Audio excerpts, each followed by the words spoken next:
Hello everyone, good afternoon. स्वागत है आप सभी का एसएलवी एसएससी एंड रेलवे के इस ऑफिशियल यूट्यूब प्लेटफॉर्म पे। दोस्तों, एसएससी सीपीओ एसआई नोटिफिकेशन आ चुका है।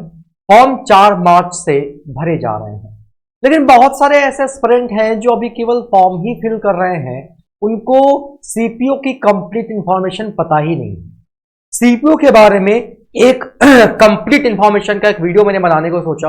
ये खासकर उन लोगों को बहुत हेल्प करेगा जो पहली बार सीपीओ का एग्जाम देने जा रहा है। ये क्या आपका एग्जैक्ट सिलेबस है, क्या आपकी मेडिकल फिटनेस होनी चाहिए, क्या आपका एग्जाम पैटर्न है, इन सारे मुद्दों पर हम बात करेंगे। तो ये एक 25 से 30 मिनट की जो वीडियो है वो आपके लिए बहुत ज्यादा हेल्पफुल होने वाली है, बहुत ज्यादा निर्णायक आपके लिए साबित होने वाली है। तो चलिए दोस्तों स्टार्ट करते हैं। आप देख सकते हो आपके स्क्रीन पे करंट पे जो नोटिफिकेशन ओपन है, ये स्टाफ सिलेक्शन कमीशन यानी कि एसएससी का नोटिफिकेशन है, जो कि दिल्ली पुलिस में कांस्टेबल की जो पोस्ट आती, कांस्टेबल कह रहा हूं, सब इंस्पेक्टर की जो पोस्ट आती है उसके लिए ये नोटिफिकेशन पब्लिश किया गया, जहां पे ये बताया गया कि फॉर्म फिल होंगे आपके 4 मार्च से और 28 मार्च तक आप इन फॉर्म्स को फिल कर सकते हो। लास्ट डेट जो है आपके पेमेंट की वो भी आपका 28 तारीख की रखी गई है, क्योंकि पेमेंट की लास्ट डेट 29 रखी गई है, क्योंकि एसएससी के फॉर्म में चालान भी बनता है, आप बैंक जाके भी पेमेंट कर सकते हो। बाकी आप जो लास्ट डेट और टाइम है ऑनलाइन एप्लीकेशन के रिसिप्ट की, वो इन्होंने यहाँ पे बता रखा है 28 तारीख तक की दी गई है। इसके बाद दोस्तों एसएससी ने अब एक नया काम कर दिया है कि फॉर्म फिल करने के बाद अगर आप कोई गलती कर देते हो तो आप करेक्शन भी कर सकते हो। 30/3/2024 से 31/3/2024 तक आप इसका फॉर्म का करेक्शन कर सकते हो। और जो शेड्यूल किया गया है आपका ऑनलाइन एग्जाम, ये एग्जाम शेड्यूल किया गया है दोस्तों 9, 10 और 13 मई को। यानी कि अभी आपका आज है आपकी 12 मार्च, 12 मार्च से 12 अप्रैल, 12 अप्रैल से 12 मई, तकरीबन आप कह सकते हो ऑन एन एवरेज आपके पास 2 महीने का समय है दोस्तों। अब बात करते हैं कि आखिर इस फॉर्म को फिल कौन कौन कर सकता है। सारी चीजों की मुद्दों की एक एक करके बात करेंगे जैसा इन्होंने यहां पे दे रखा है। तो दोस्तों अगर आप सब इंस्पेक्टर के लिए जा रहे हो सेंट्रल आर्म्ड पुलिस फोर्स के लिए, तो यहाँ पे लेवल 6 का आपका पे स्केल है, जिसमें आपका जो लेवल है वो 35,400 से 1,12,400 ग्रेड पे आपका, मतलब ग्रेड पे आपका 35,400 मूल वेतन बनेगा से 1,12,400 तक लेवल 6 पे आपको जो वेतनमान है वो लेवल 6 का है। इसी तरीके से दोस्तों लेवल 6 के वेतनमान पे आपकी सब इंस्पेक्टर एग्जीक्यूटिव की पोस्ट के लिए भी आपकी सैलरी रखी गई है।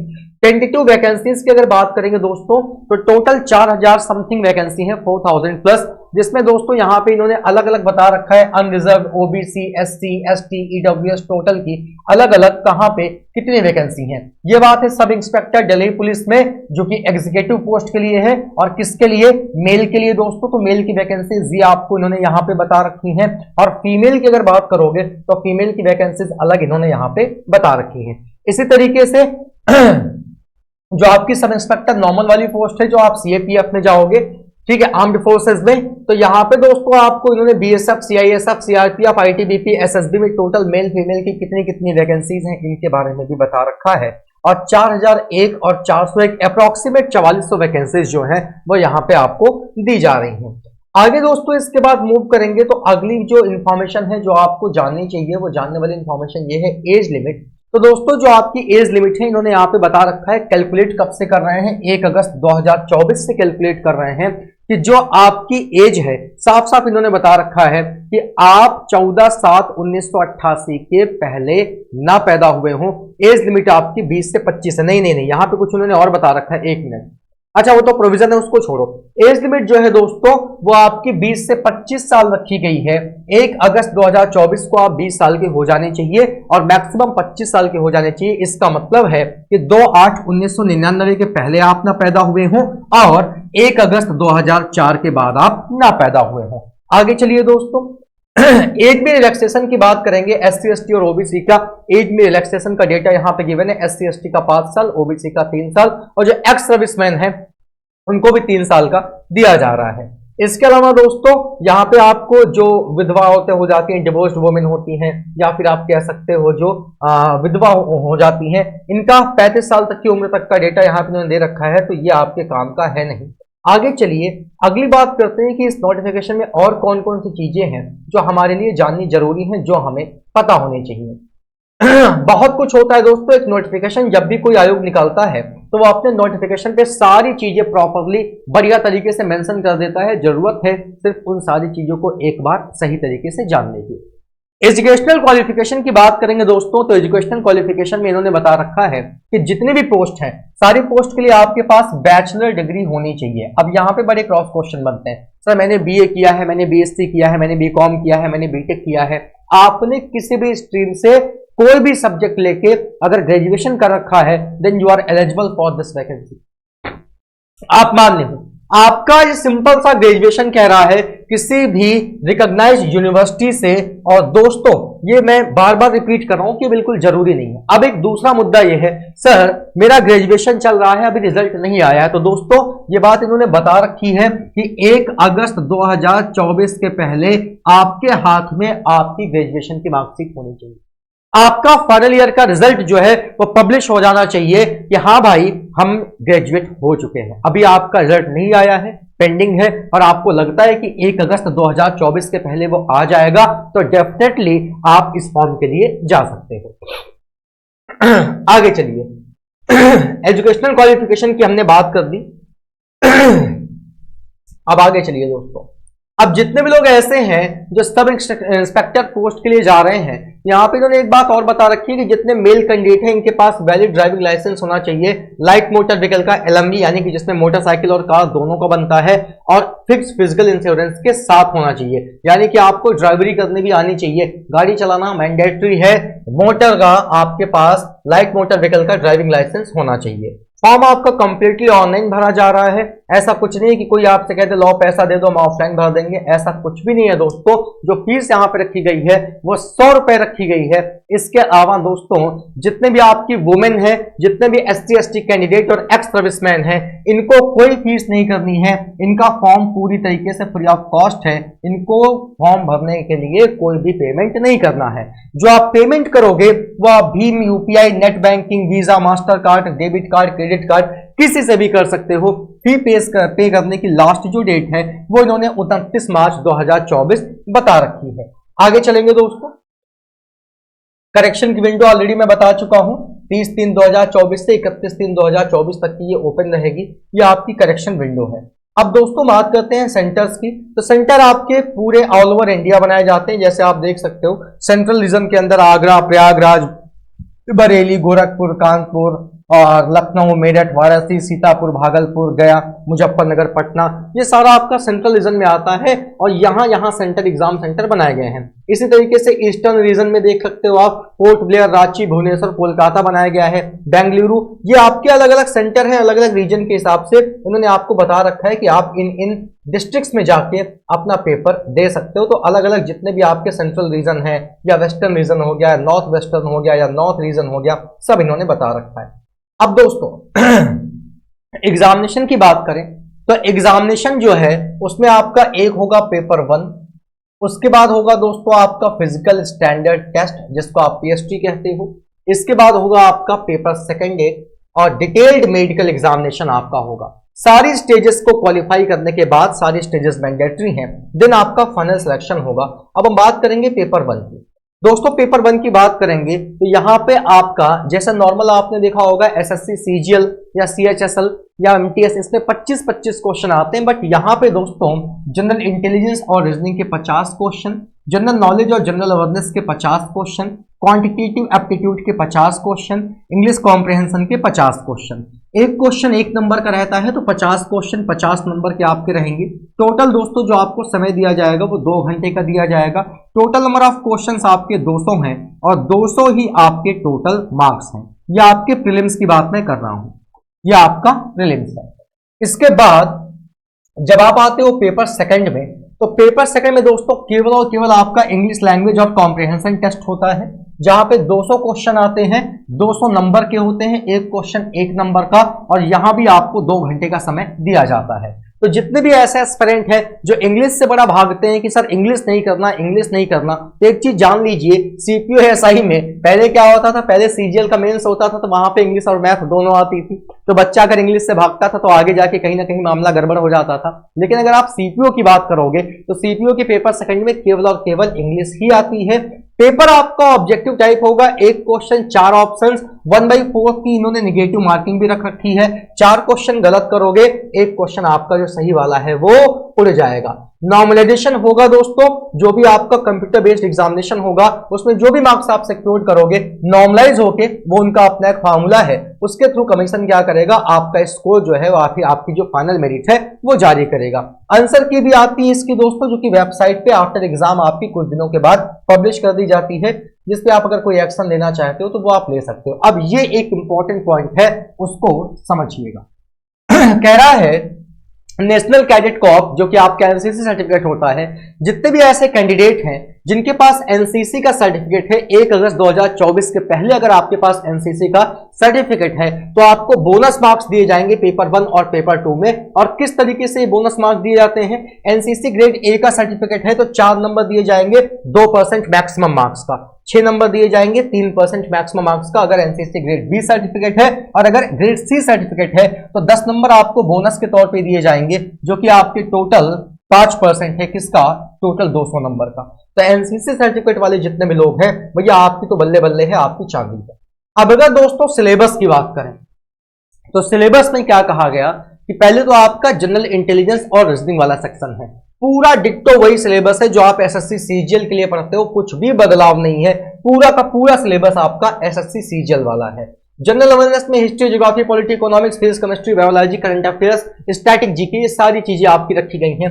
क्वांट में भी आप देख सकते हो, क्वांट का भी डिट्टो वही सिलेबस है जो आपके एसएससी सीजीएल का है, वही number system, profit loss ratio, proportion, square root, cube root, profit loss, discount, partnership, mixture, time, speed and distance, time and work, linear equation, tangent, triangle, centre, circle, congruency, similarity, इसके अलावा circle, polygon, regular, quadrilateral, mensuration में आप देख सकते हो cylinder और sphere, hemisphere, rectangular, पैरेललोपाइड। तो ये पूरा का पूरा सिलेबस आपके एसएससी सीजीएल वाला है, इसमें कोई बदलाव नहीं है दोस्तों। इंग्लिश कॉम्प्रिहेंशन का भी क्या है, सेम वही सिलेबस है जो आपका एसएससी का है। तो यहाँ पे इस चीज को ध्यान रखिएगा भाई, vocab, spelling checker, grammar, antonym, synonym, idiom, phrases, comprehension वाला पार्ट, ये पूरा का पूरा पार्ट वही रखा गया है। तो सिलेबस में कोई भारी भरकम चेंजेस नहीं है।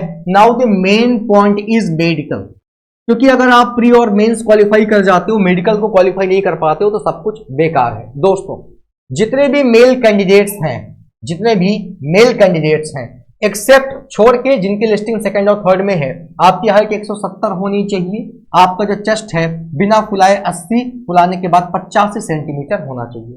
कैंडिडेट जो कि हिल एरिया से बिलोंग करते हैं, जैसे घरवाल, गुमाओ, हिमाचल, गोरखा, इनकी हाइट 165, क्योंकि ये लोग क्या होते हैं थोड़ा सा हाइट में छोटे होते हैं, तो इनकी जो हाइट है वो 165 सेंटीमीटर रखी गई है। सीना आपका बिल्कुल सेम है, बिना फुलाए 80, फुलाने के बाद 85।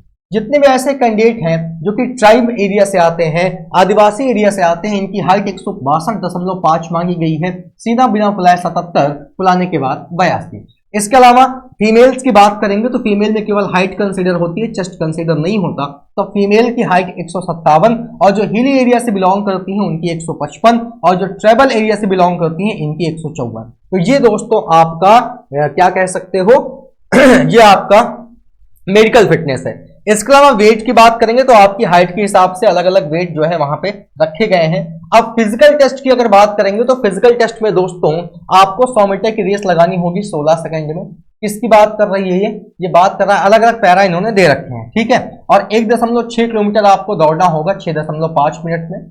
इसके अलावा दोस्तों लॉन्ग जंप आपको करनी होगी 3.65 मीटर की, हाई जंप आपको करनी होगी 1.2 मीटर की, और दोस्तों शॉर्ट पुट आपको मानने होंगे जिनको आप पुशअप कहते हैं 16 एलबीएस आपको मानने होंगे 4.5 मीटर इन 3 चांसेस, ठीक है दोस्तों। अब फीमेल की बात करोगे 100 मीटर रेस है 18 सेकंड में, 800 मीटर रेस है 4 मिनट में, लॉन्ग जंप है 2.7 मीटर की, हाई जंप है 0.9 मीटर की। मेल और फीमेल का अलग अलग क्राइटेरिया है, ये बात इन्होंने यहाँ पे हमें क्लियरली बता रखी है। अब प्री मेंस फिजिकल टेस्ट जब सब कुछ आप निकाल लोगे उसके बाद तब जाके दोस्तों कहीं आप इस नौकरी को गेन कर पाओगे, इस नौकरी को पा जाओगे। आई साइड भी इन्होंने बता रखा है कि जो मिनिमम नियर विजन है वो आपका N6 होना चाहिए, बेटर आई होनी चाहिए, और मिनिमम जो डिस्टेंट विजन है वो आपका 6/6 होना चाहिए, मतलब आंखें आपकी तंदुरुस्त होनी चाहिए दोस्तों, आंखों में कोई दिक्कत नहीं होनी चाहिए, ठीक है। जब फाइनली आप सिलेक्ट हो जाओगे सब इंस्पेक्टर की पोस्ट के लिए, तो as part of training curriculum have to pass 7, जब आप सिलेक्ट हो जाओगे फाइनली तो इनका एक ट्रेनिंग करिकुलम है जिसमें आपको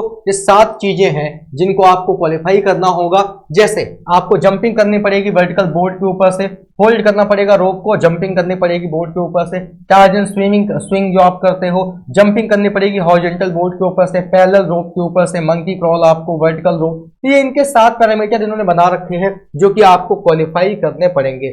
tattoos will be allowed as per following, tattoo allowed है दोस्तों, कंटेंट, लोकेशन और साइज। साइज जो है वो must be less than 1/4 of the particular part होना चाहिए जिस भी पार्ट पे आपने टैटू बनवा रखा है, क्योंकि ये बड़ा मुद्दा वाला पार्ट है कि सर टैटू बनवा रखा है, आर्म्ड फोर्सेस में जा सकते हैं कि नहीं जा सकते, तो उन्होंने बता रखा है कि साइज क्या होना चाहिए, जिस भी पर्टिकुलर टाइप मतलब पार्ट पे आपने बॉडी के टैटू बनवा रखा है उस पार्ट का 1/4 पे ही टैटू बना होना चाहिए। Location, tattoo mount on traditional sides of the body like in respect of forearm but only left forearm being non saluting limb और डो, यानी आप कह सकते हो आप इंटरनल पार्ट्स पे कहीं भी बनवा सकते हो टैटू वगैरह, उसमें कोई दिक्कत नहीं है।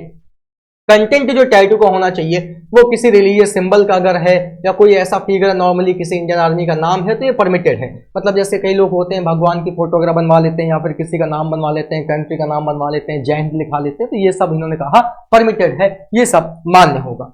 इसके बाद दोस्तों ये इतनी खास इंफॉर्मेशन थी क्योंकि मेन मुद्दा है सिलेबस क्या होता है। सिलेबस के अलावा जो मेन मुद्दा है वो आपका है किसका, मेन मुद्दा है मेडिकल का। आपके पास कौन कौन से डॉक्यूमेंट्स वैलिड होने चाहिए, Aadhaar card, voter ID, driving licence, PAN card या पासपोर्ट में से, मतलब इनमें से कोई भी आईडी आपके पास गवर्नमेंट आईडी होनी चाहिए। 2 तरीके की आईडी प्रूफ मांगता है कोई भी आयोग हो, एक आपका फोटो आईडी प्रूफ जिसमें पैन कार्ड काम कर जाता है, एक आपका एड्रेस आईडी प्रूफ जिसमें आपका आधार कार्ड, पासपोर्ट, बैंक पासबुक, ये सारी चीजें काम कर जाती है। इसके बाद दोस्तों और आगे देख लेते हैं, फोटोग्राफ बस केवल सही से अपलोड करिएगा, डेट के साथ मेंशन वाली, क्योंकि फोटोग्राफ अपलोड करने में अगर आपने दिक्कत की या कोई गलती की तो उसमें आपको क्या है भुगतना पड़ जाएगा।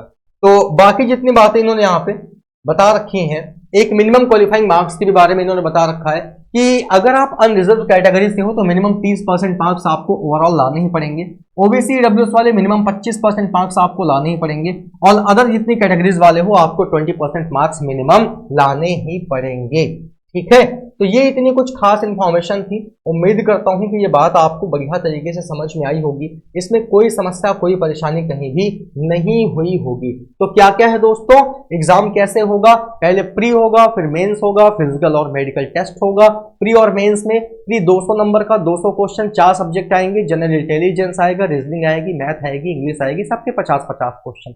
मेंस की बात करोगे तो मेंस में बाकी 3 सब्जेक्ट नहीं पूछे जाएंगे, केवल और केवल क्या क्या पूछा जाएगा, केवल और केवल आपका इंग्लिश वाला सेक्शन पूछा जाएगा। फॉर्म फिल करने की डेट जो है वो आपको पता है, अगर अभी तक आपने फॉर्म ना फिल किया हो तो जल्दी से फॉर्म फिल कर दीजिए, क्योंकि एसएससी की वेबसाइट है, बाद में क्या होता है नखरे दिखाती है, वेबसाइट चल नहीं पाती है, जिसकी वजह से आप अपना फॉर्म नहीं भर पाते हो, फिर कहीं ना कहीं दिक्कतें होती हैं और इस केस में आयोग आपका जिम्मेदार नहीं होगा। अब दोस्तों बात करते हैं क्लासेस की, तो अभी एसएससी सीपीओ की कहीं भी क्लासेस नहीं चल रही हैं, सीजीएल की क्लासेस चल रही हैं, but team SLV SSC and banking गुरु जो है, एसएलवी एसएससी एंड बैंकिंग तो अलग ही चल रहा है, एसएससी एंड रेलवे का जो चैनल है इस पे आपसे आपको रेगुलर क्लासेस भी मिलेंगी, जहां हम और आप मंडे, ट्यूसडे और वेडनेसडे यानी कि 3 दिन क्या करने वाले हैं, हम और आप 3 दिन एसएससी सीपीओ की तैयारी करने वाले हैं, जहां पर अकेले मैं आपको मैथ नहीं पढ़ाने वाला, सारे के सारे सब्जेक्ट आपके चलेंगे, मैथ भी चलने वाला है, रीजनिंग भी चलने वाली है, और इसके अलावा जनरल अवेयरनेस है, जनरल स्टडी जो आप कहते हो वो भी चलने वाली है, और साथ ही साथ मेरे प्यारे दोस्तों इंग्लिश भी आपकी चलने वाली है। इसी तरीके से अगर आप एसएससी सीपीओ के लिए जा रहे हो तो नो डाउट आप रेलवे का फॉर्म भी फिल कर रहे होंगे, रेलवे की भी क्लासेस आपको इसी चैनल पे मिलने वाली हैं। मंडे से लेकर मंडे, ट्यूसडे, वेडनेसडे हम एसएससी सीपीओ करने वाले हैं, और थर्सडे, फ्राइडे और सैटरडे हम क्या करने वाले हैं, हम रेलवे की तैयारी करने वाले हैं। तो दोस्तों बने रहिए हमारे साथ, वीडियो अगर पसंद आई हो तो अपने यार दोस्तों के साथ शेयर करिएगा, मैक्सिमम शेयर करिएगा जितना आप कर सकते हैं। चैनल पे नए हैं तो सब्सक्राइब करके बेल आइकन प्रेस कर लीजिएगा। इसी वीडियो के डिस्क्रिप्शन पे आपको टेलीग्राम चैनल की लिंक दी हुई है, जिसको क्लिक करके आप हमारे टेलीग्राम चैनल को ज्वाइन कर सकते हैं। जो भी इंपॉर्टेंट अपडेट और नोटिफिकेशन आपकी वैकेंसी से रिलेटेड आते हैं वो हम आपको पहले ही वहां पे इन्फॉर्म कर देते हैं। तो आज के लिए बस इतना ही रखेंगे, अपना ख्याल रखिए, मिलते हैं आपसे अगले सेशन में, तब तक के लिए टेक केयर, बाय बाय, जय Hind, have a great day.